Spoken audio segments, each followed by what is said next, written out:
oldu. Бактылуу болду. Gel birbirine arayız gel. Ананайым бак.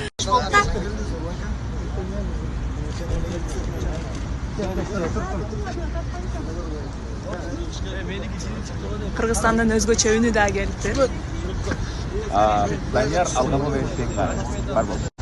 Гүлнасым Рекузунун жалпы подписчиктерине айтып салам. Анан каналына жазылсын. Точно.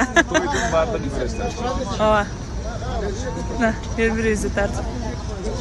На, асманына тартып чыгыптыр. Бүгүнкү күнгө эме сүйлөп койгочу экмин. Бүгүнкү күнгө. Бүгүнкү Данияр менен Айсалкынга Бузат эчебекебиз баалайбыз. Бузат эчекебиздей болуп көп балалуу болсун. Ооба. Токтобой турасың. Айтканыңар келсин. Бузат эче токтобой төрөп. Силар менен бөлүшөм деп койгонмун. Бузат эчеден жуксун. На, ушул кара жорголор менен биздин данчигибиз үйлөнүп достору менен ананайын толкунданганыбыздан ыйлагыбыз келип кетип го. Кандай кереметтүү көрүнүш. Ана бактылуу болсун. Ортодо данчик кетип